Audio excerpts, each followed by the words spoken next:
Today we are talking with Marc Levinson, the author of The Box, How the Shipping Container Made the World Smaller and the World Economy Bigger. Thank you very much for joining again, second time, for the second book. Thank you. I'm happy to be with you, Manish. Box is a very simple name, and when you look at a container, aluminum container that has a wooden floor and two metal doors, doesn't excite people. But hasn't it changed the entire world as we live in, and where we make things and where we consume, and how the manufacturers and the consumers get together eventually? Yes, I think the modern globalized world we live in just wouldn't be possible without the shipping container. That's why I decided to write a book about it.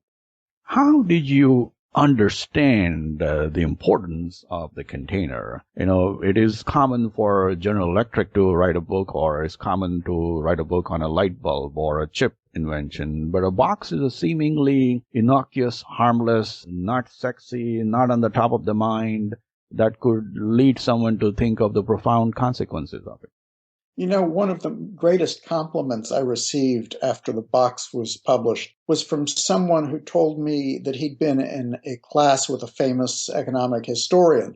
And the economic historian had commented that, well, the container was really important, but there was nothing interesting to say about it because it was such a simple invention.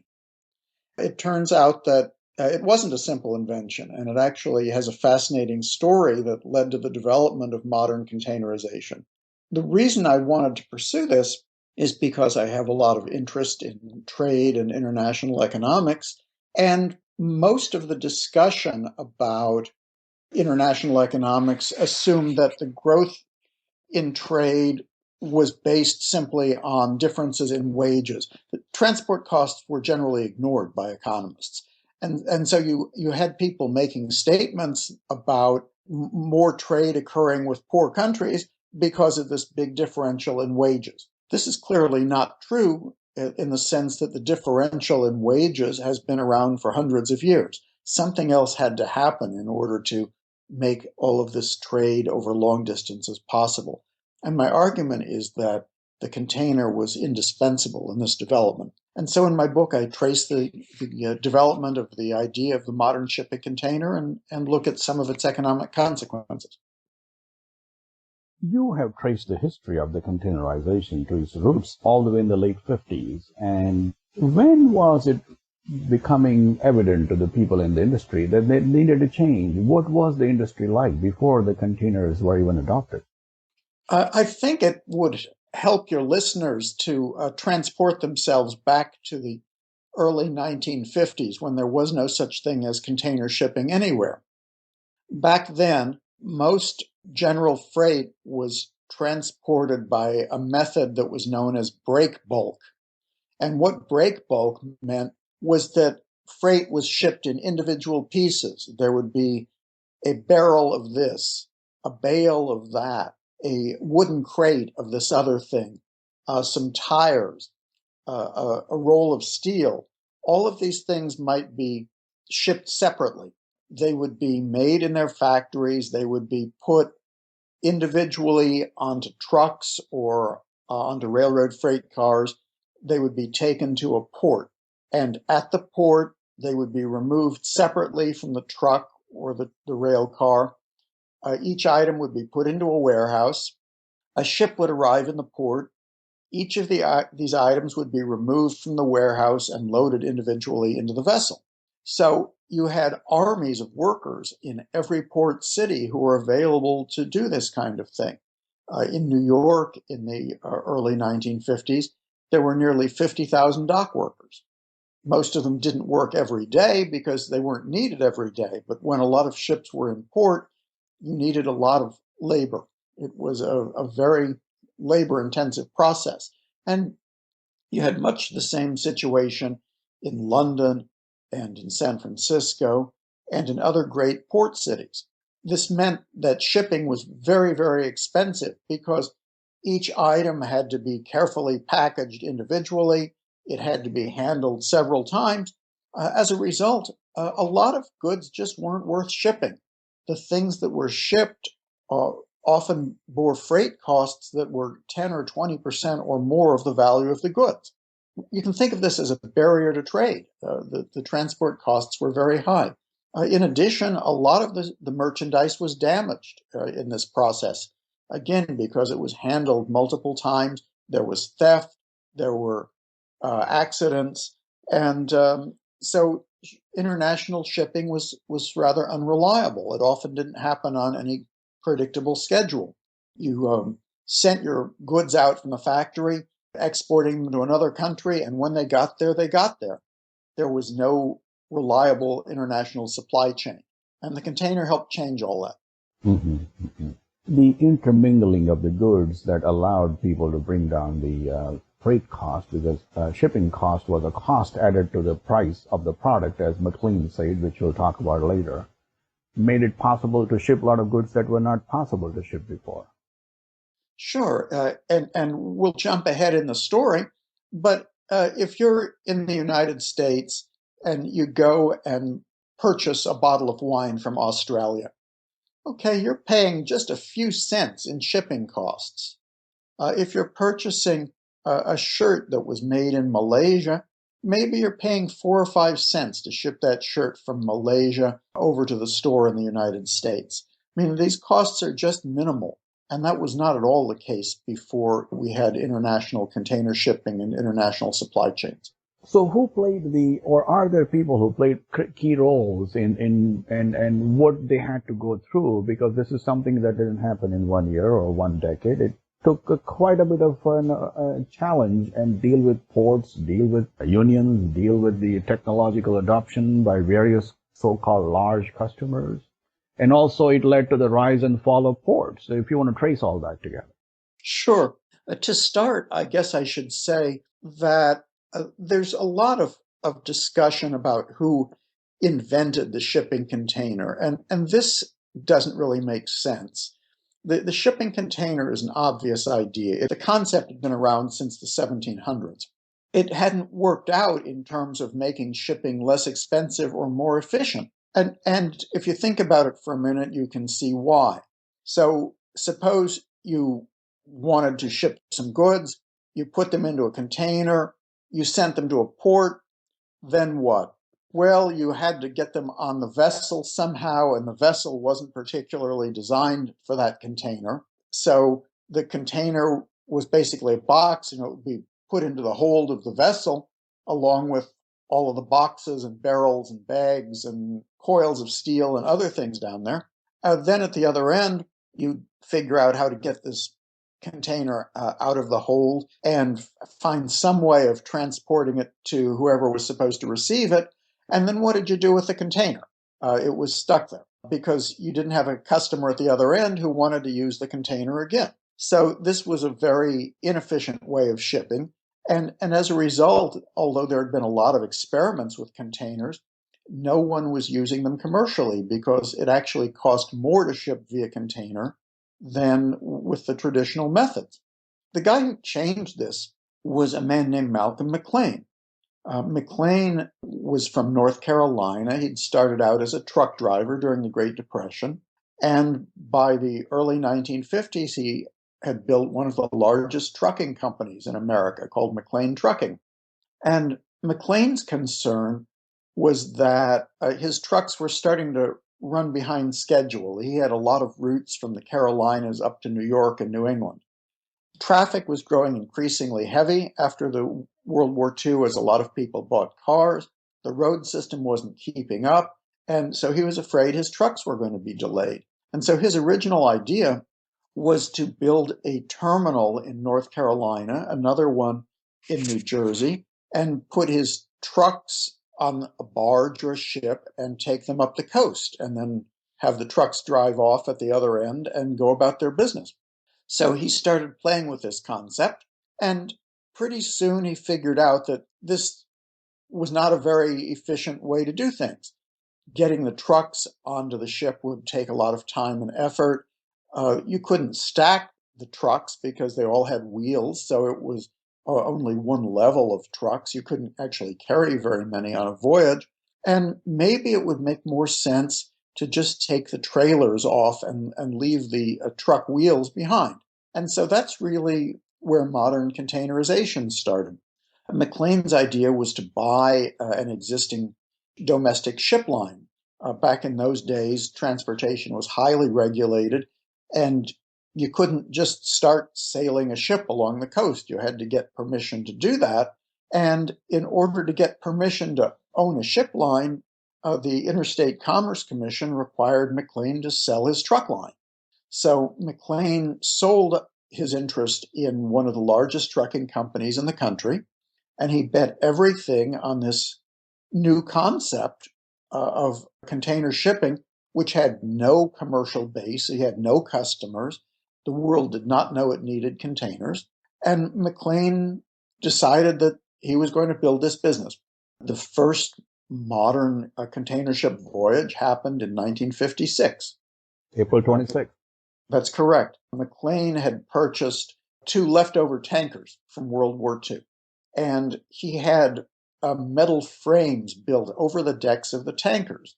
And these frames were sized so that a 33-foot container originally would fit in these frames. And his idea was that he would use a tanker ship because if nobody wanted container shipping, he could always make some money carrying oil back and forth. So the first container ship voyage went from Newark, New Jersey to Houston, Texas in April of 1956. That was really the very beginning of this. Now, that container ship carried 58 containers.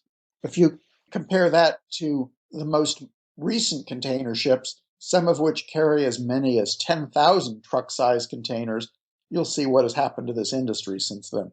In just 60 years. Yes. So he started an experiment.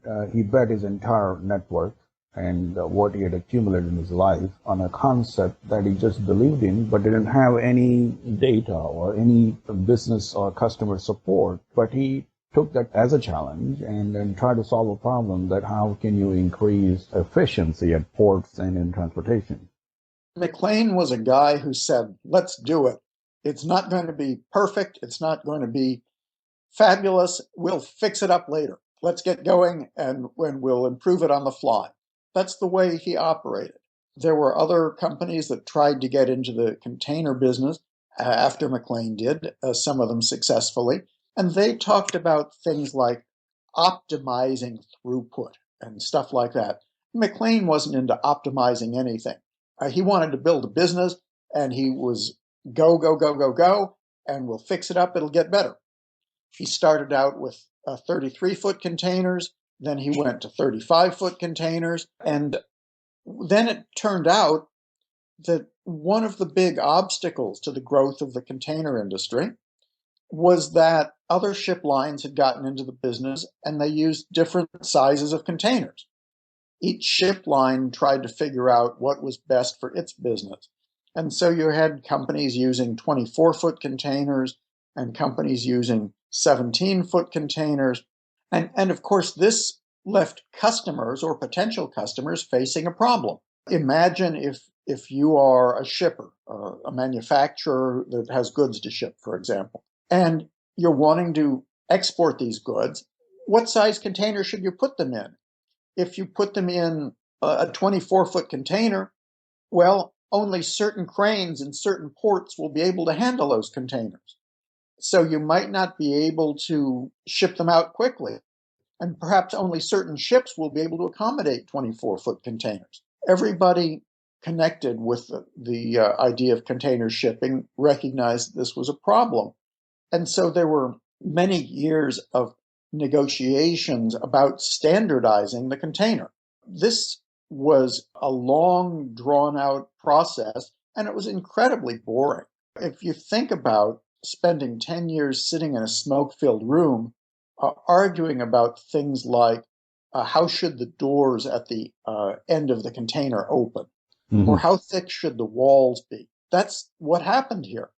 But at the end of that process, there was agreement on what we know today as the standard 40-foot shipping container. And what that meant was that a shipper who used a container could be certain that that container could be handled in any port, in any rail yard, by any truck. It could be put onto any ship and sent anywhere in the world. And that's really what made the explosive growth of container shipping possible.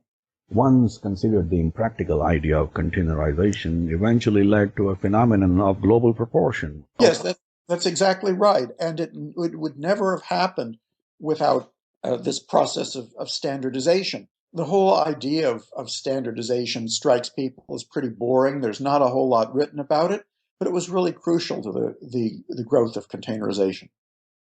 Standardization has played a crucial role, as rather a key role and a silent role in many industries, including the chip design, the computer chip designs, and even in the various elements of telecommunication gear as well. That's right. So it was an American invention, or rather innovation, that led to American acceptance. And how did it become global, or what happened next after the first attempt was made? And were there lessons to be learned or things to be fixed along the way? And of course, the ports could have been a difficulty with the labor. Well, initially, containerization was a U.S. phenomenon. McLean's ships went along the coast between New York and Houston. They went to San Juan, Puerto Rico, and a few other Caribbean places. Separately, there was another ship line, Matson, that opened a container service a couple of years later from the West Coast to Hawaii. So all of this was domestic U.S. business. But then once standardization was agreed on, it was practical to have container shipping internationally. So in 1966, we had for the first time companies shipping containers across the North Atlantic. More importantly, once there was agreement on the standards for a container, it became practical to build a ship specifically to handle containers. In the early days, many of the ships handling containers were built for other purposes, and they were not necessarily terribly efficient at it. But by the mid 60s, we started getting ships designed to carry nothing but containers. They would call at docks where there were cranes purpose built just to handle containers. And so the whole process became much more efficient. And so 1966 is when container shipping started going international. Typically, because you needed to have the ports equipped to handle the containers, container shipping was introduced on one route at a time. So the different ship lines that wanted to sail between Europe and the United States, for example, agreed that they would open container service on that route. Container service between Europe and Australia, between Europe and South Africa, between the United States and Latin America. That happened at different times in different places over the next few years. But what happened in all of these cases is that once container shipping was introduced, it quickly conquered the business. In the North Atlantic, for example, container shipping was introduced in 1966. Within 2 or 3 years, there was just no traditional shipping left on this route. It all went in the direction of containers. So this led to huge growth in trade, but it was really bad for some people. Okay, and there were some losers from this process. Certainly, there was much less need for dock workers with container shipping.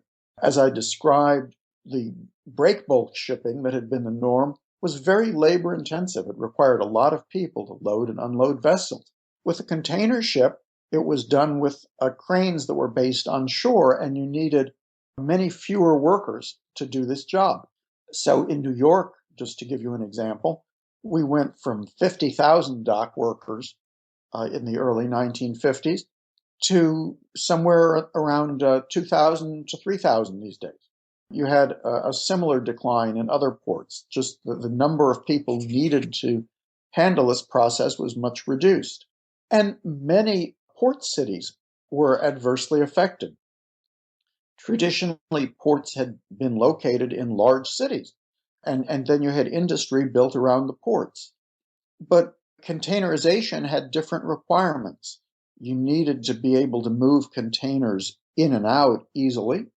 You needed space to store containers, just usually open air paved areas. And you couldn't really do that in the middle of a city like New York or London. There just wasn't room. So usually in the major cities, the port was moved to the edge of town.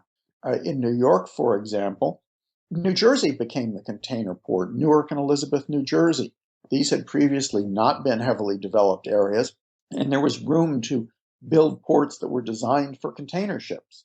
In the United Kingdom, London pretty much died out as a port. There was a brand new port designed for container ships in Felixstowe on the East Coast, and the whole port infrastructure in London faded away.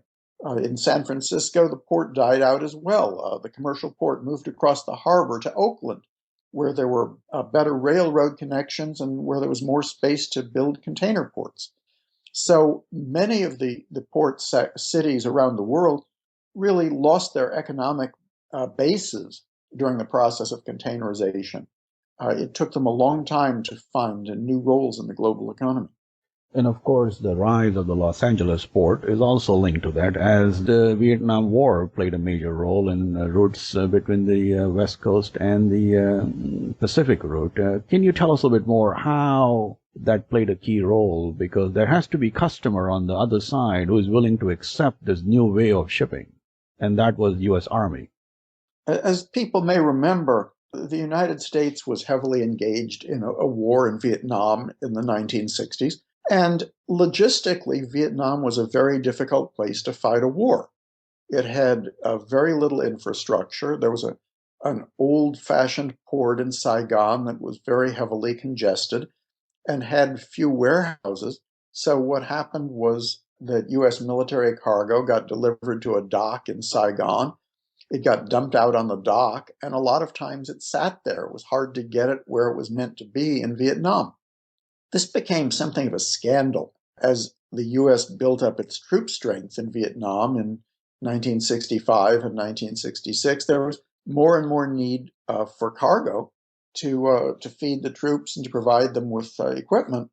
And suddenly the U.S. magazines started writing articles about the mess on the docks in Saigon, how much cargo was piling up, how much was simply decaying because it was out in the open air and got rained on and nobody ever claimed it. So the Pentagon was under a lot of pressure to clean up this logistical mess. They brought shipping industry leaders together saying, what can we do about this? And one of those people was Malcolm McLean. McLean said, well, let me try containerization. We think we can solve your problem. There was a fair amount of opposition to this. There was a belief, first off, that container ships were not practical across such long distances as the Pacific. And second, the military had never used container ships before. So there was a bit of the it's not invented here syndrome. People didn't know what to do with these things, and so they didn't really want them. And it was really the top leadership in the Pentagon that insisted that container ships should be tried. These were now being used in industry. The military should give them a try.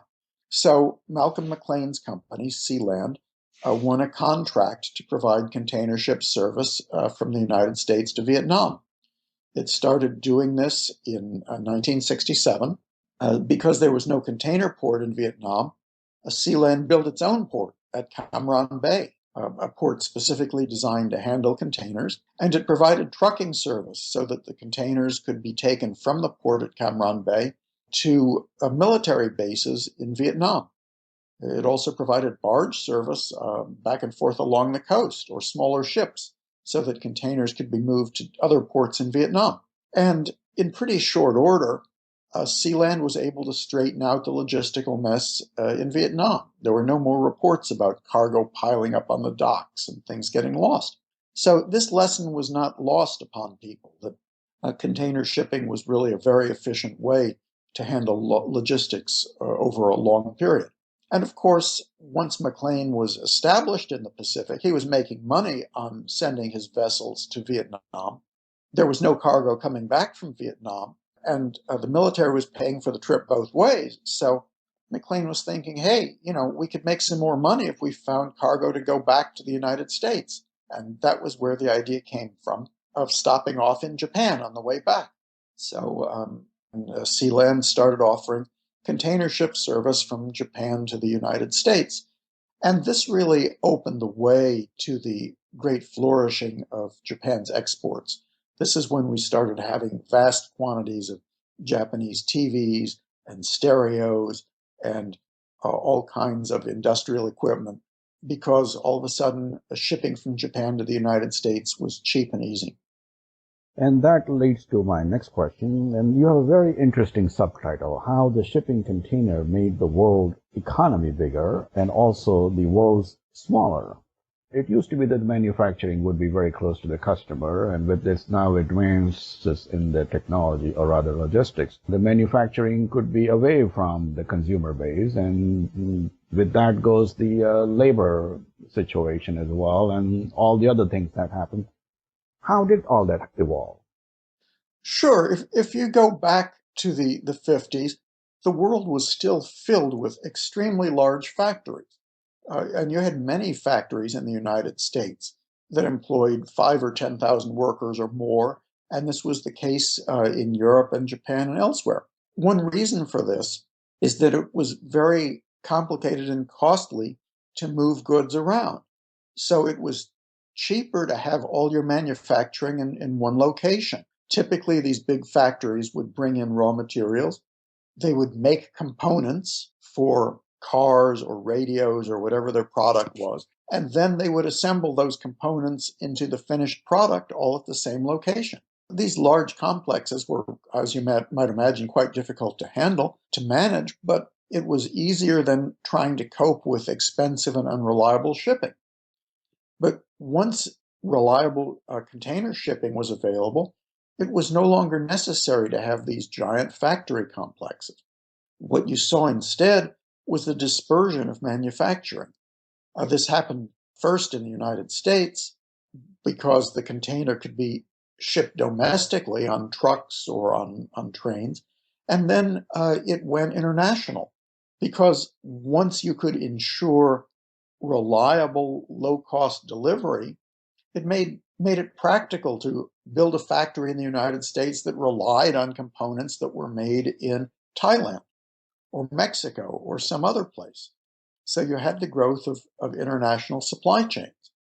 And nowadays, it's quite commonplace to talk about global supply chains, but this would not have been possible without container shipping. And of course, this had its downside. Again, you can think of high transport costs as a sort of trade barrier. So long as transport costs were high, it made sense to make many goods somewhere near where the end consumer was located. And it made sense to make the components near where the end goods were put together. But with transport costs being low, all of this could be spread around all over the world. And that meant that workers, particularly in higher wage countries, lost some of their bargaining power because now whatever you were making could perhaps be made in another country and then shipped back. So it really did change economic geography. And indeed, and the containerization drive also created winners and losers, both on the land and in the ocean. And how did the longshoremen's union on the west and the east coast react to this new way of shipping and handling? Well, every economic change creates winners and losers, and that was certainly the case with the shipping container. The dock workers, the longshoremen on both the east and west coast of the United States, were very concerned about container shipping because it was obvious that this was going to eliminate a large number of jobs on the docks. They took different approaches to dealing with it. On the west coast, the dock workers union, after much discussion, reached an agreement with the employers on the waterfront, the stevedoring companies that loaded ships, and they basically agreed to buy out unneeded workers. It was understood that many of the people who worked on the docks were probably going to be not having much work in the future, and so they would receive a pension and they would receive a payment to leave the industry. And once that happened, there was a pretty rapid decline in the number of dock workers on the West Coast. On the East Coast, it was quite different. It was a different union, the International Longshoremen's Association that organizes the docks on the Atlantic coast and the Gulf Coast. And they fought for a long time against containerization. Their idea was that you should have as many workers unloading a container ship as you had unloading a break bulk ship. And of course, this was silly because there was no need for so many workers, but that's what the union wanted in order to protect the jobs of its members. After much negotiation and repeated strikes, there was an agreement reached for what was referred to as a guaranteed annual income. The idea here was that there would be a tax put on every container arriving in New York and certain other ports.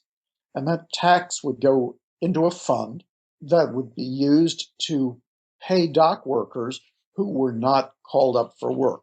So all of the dock workers could keep their jobs. They had to go to the hiring hall every day, but if they did not get hired, then they could receive payment from the Guaranteed Annual Income Fund. So this had different effects from what happened on the West Coast. The workers were somewhat locked in place because they still had to show up every day at the union's hiring hall in order to try and get a job. And you had payments made under the guaranteed annual income system well into the 21st century, more than 50 years after the container first came into use. Both unions were a bit surprised, though, about what happened after containerization. Because while some workers lost their jobs, some workers could no longer make a living on the docks, others did very well. Longshore work became a very highly paid profession. The reason for that was that once you had new and bigger ships in the container shipping business, it became very expensive to have those ships delayed. So the shipping companies didn't want to have strikes. They were willing to pay in order to keep business going. And so the unions were able to gain very favorable terms for their members who continued to work. You have many fewer longshoremen than you used to have, but many longshoremen in the United States earn well over $100,000 a year now because they are operating very expensive equipment, doing very high value work, and have a union contract that requires employers to use their services. Just to put the scale in perspective, the number of containers handled by those ports and the longshore people in an hour is probably into the order of 50 times than what probably it was just 50 years ago. Or what are those some basic statistics that kind of help people to understand how that labor has become productive? Well, I think the best way to understand this is that dock work has become, in a lot of ways, factory work. Back in the old days, being a dock worker was a bit of a craft. You needed to understand how to load a ship. And dock workers had that knowledge, that skill. These days, a computer tells you how to load the ship. And a computer is counting everything that's done. So you do have a very highly skilled dock worker operating the crane that loads the container onto the vessel or removes the container from the vessel. He's very well paid. On the other hand, he's very closely monitored. Everyone knows exactly how many containers he's lifted in the past hour, how many container moves his crane had yesterday, how many containers he moved last week. And the workers who are not able to keep up with this are not going to stay in that position. So while it's a well-paid job, it's also in some ways an assembly line job in which every action is very carefully monitored.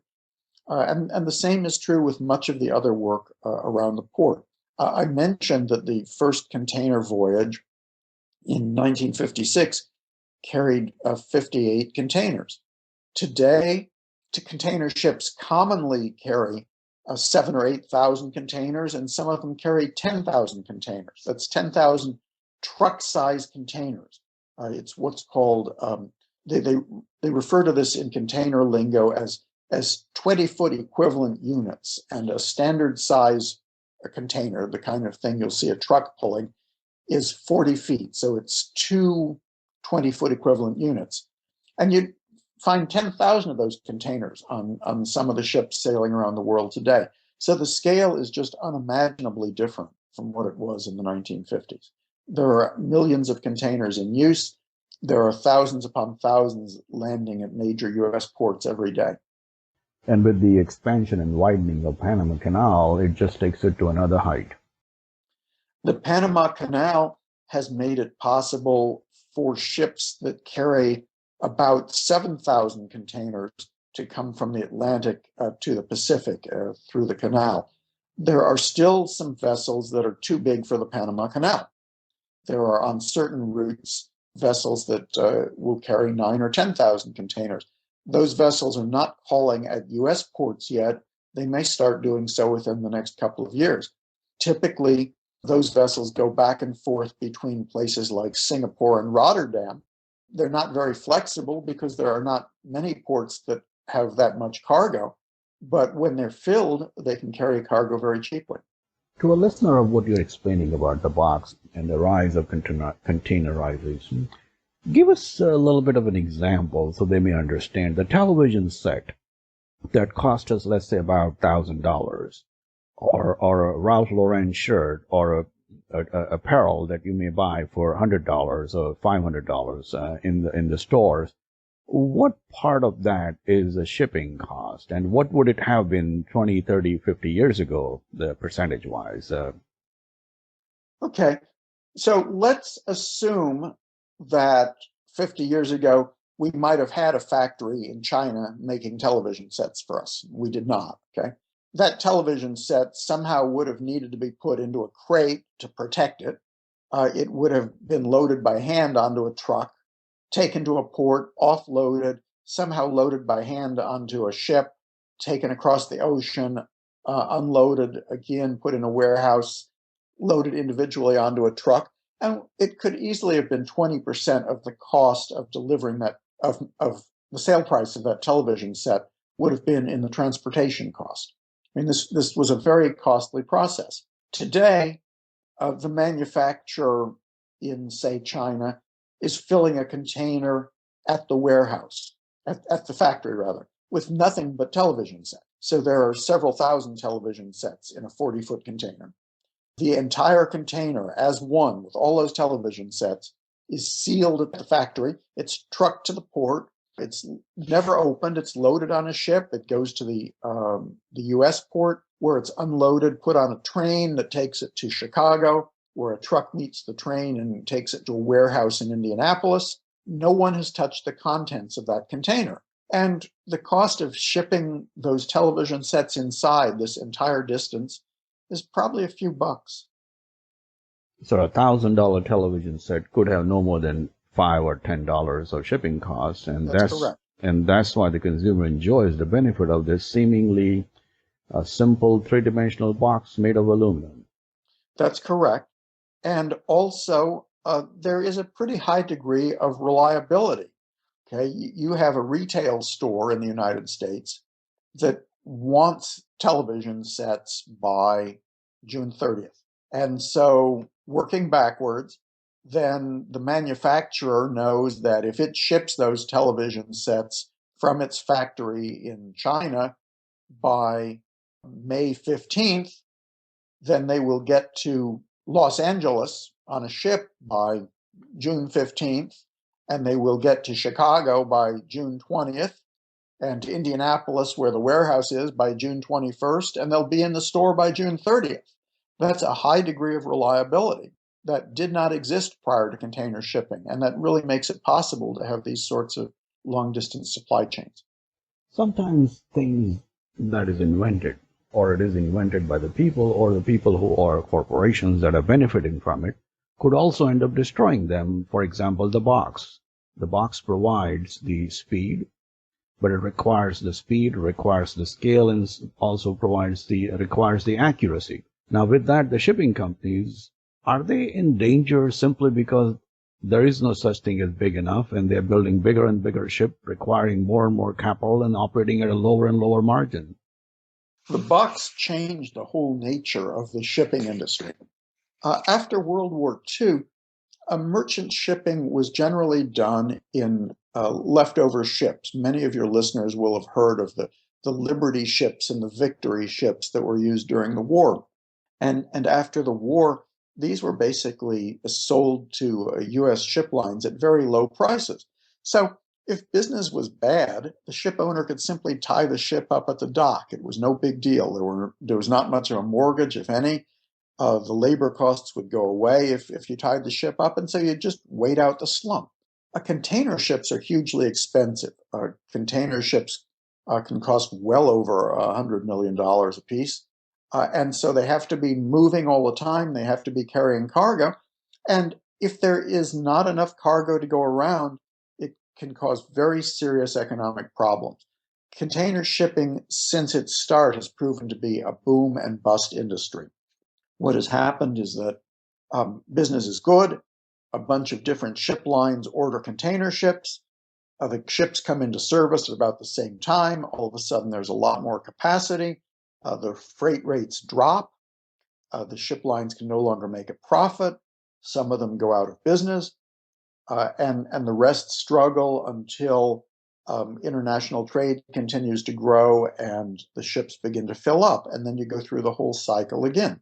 And now we're at the point at which the introduction of these very large ships has introduced a great deal of new capacity, and international trade is not growing very fast. So there's way too much container shipping capacity for the commercial need right at the moment. And this has driven many international ship lines into financial distress. Some of them have closed up, some of them have merged, some of them have gone bankrupt. It's just really tough, and it's going to be that way for the next few years. It seems that the industry's response is just build a bigger ship and we will be able to ride it out, which only leads to bigger problems, which only forces more capital, which requires a bigger ship, but it never overcomes the boom and bust cycle, as you put it. Well, that's correct. There's also a bit of a problem of responsibility here. It's very clear that if you have a larger ship and it's filled, the cost per container is much lower than with a smaller ship. So, from the point of view of the ship lines, it's very, very efficient to have these extremely large container ships. But those economics don't hold on land. Think of being a port operator, for example. Okay, instead of having a ship that carried 3,000 containers arriving every day, now you might have a ship that carries 8,000 containers arriving one day and no ship the next. So now you've all of a sudden got this huge amount of cargo arriving, and you have to figure out how to get the incoming cargo out of the port and then get the ship reloaded in the space of 24 hours. This is a logistical nightmare for some of the port operators and for some of the railroads that service the port, and even for some of the truck lines, because instead of having a fairly steady flow of cargo, now you've got this very heavy flow of cargo followed by nothing. You kind of have a flood and then a drought. And so what is efficient for the ship lines really is not efficient for the other parts of the shipping industry. And this is one of the big problems facing the industry today.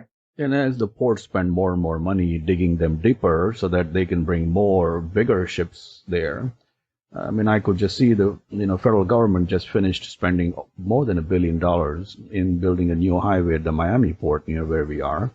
There used to be a truck lines when, as you said, there are 5,000 trucks waiting to be handling the arrival of the ship and so on. It just gets more complicated on what we saw on the ocean became complicated on or became problem on the land. That's correct. Absolutely. And of course, all these things are not happening in vacuum because the air transportation has also gotten more effective and cheaper in many ways. And many of the shipments have just gone and flown into the air transport because it is also, it may not be as cheap as the ocean transportation, but it is also at some point price competitive or cheap enough to pursue. Well, that was true, although in the last few years, the air freight business hasn't done very well. We've actually had a curious development in the last couple of years that the freight service has become slower. Many of the ship lines slowed down their vessels when oil prices were very high. This is called slow steaming. So it now commonly takes 2 or 3 days longer for a ship to cross the Pacific than it did 10 years ago, for example. The customers have largely accepted this, even though it delays their shipments because they like the cost savings. Customers have had the option of shipping by air rather than by sea. And for a number of years, air freight grew very quickly. But now we've seen customers retreat from shipping by air, again, because of the cost. This tells me that they think that their consumers are very price sensitive and often are willing to accept longer delivery times in return for saving money on transport costs. We are talking with Marc Levinson, the author of The Box, How the Shipping Container Made the World Smaller and the World Economy Bigger. Interesting story about The Box and the containerization and the logistics changes. How did you get interested in writing this book, and what is the passion? I had at one point tried to develop this book as a biography of Malcolm McLean. Malcolm McLean didn't really want to cooperate with this. He was not a great public person, and he didn't want that to happen.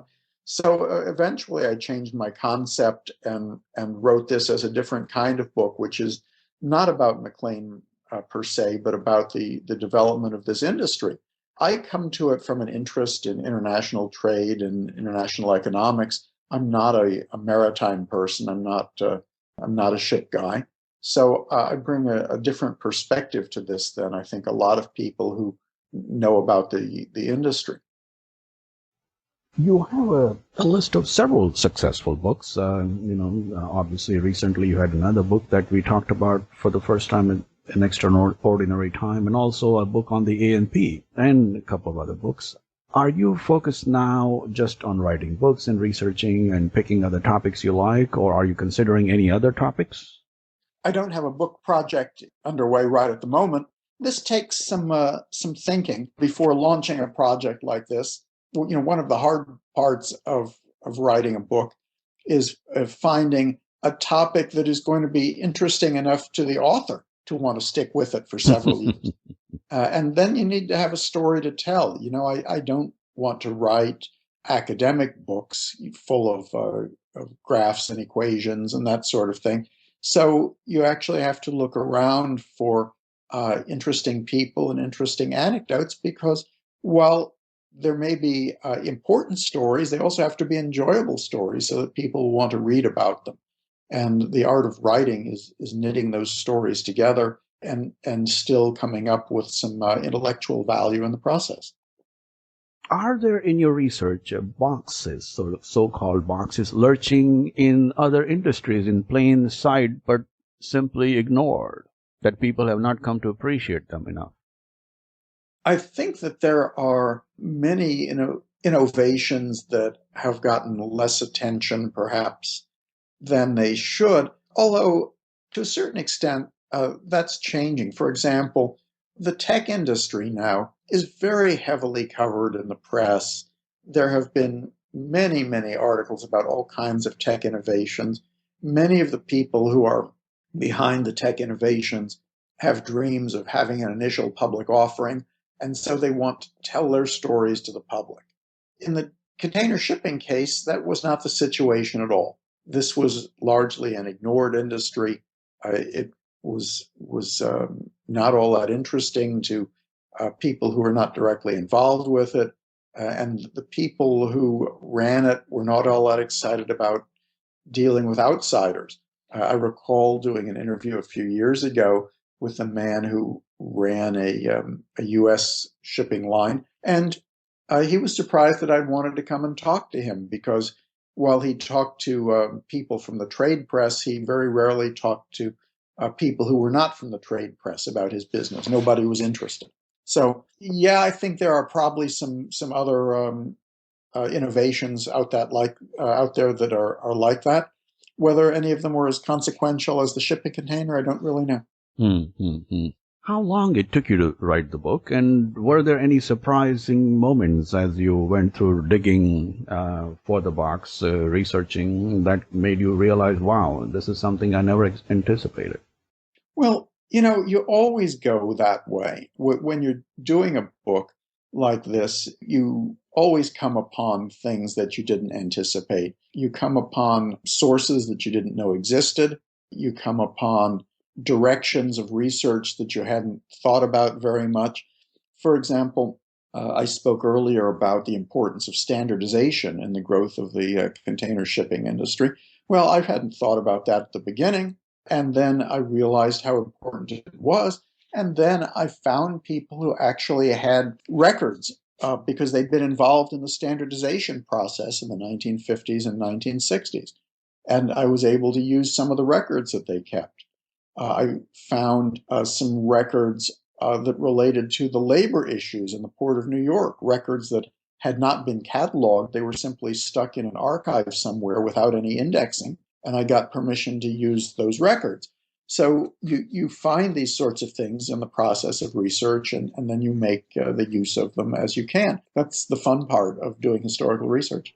Indeed, many industries have got affected, not just the manufacturing, also the food industry, with the rise of the refrigerated containers that brought many farms and many food products that we would have never been able to enjoy before.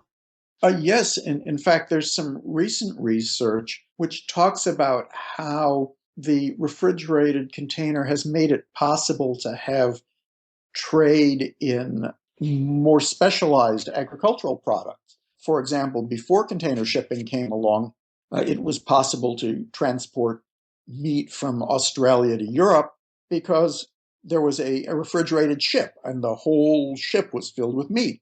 But what about things that you would transport on a smaller scale where you wouldn't really need the whole vessel? There wasn't much trade in that sort of thing. And now that kind of trade is possible because you don't need to fill a whole ship. You just need to fill a container. And so you can ship your exotic fruits around the world in ways that could not be done before. So now we take it for granted that we can get kiwi fruit from New Zealand at any time of year, and we can have strawberries from Chile in the middle of winter. And that is a result of containerization. Thank you very much, Marc Levinson. It has been a pleasure and honor to have you again second time for the Dara. And please do keep us in mind if you have another book project. Manish, thank you for inviting me. Thank you very much.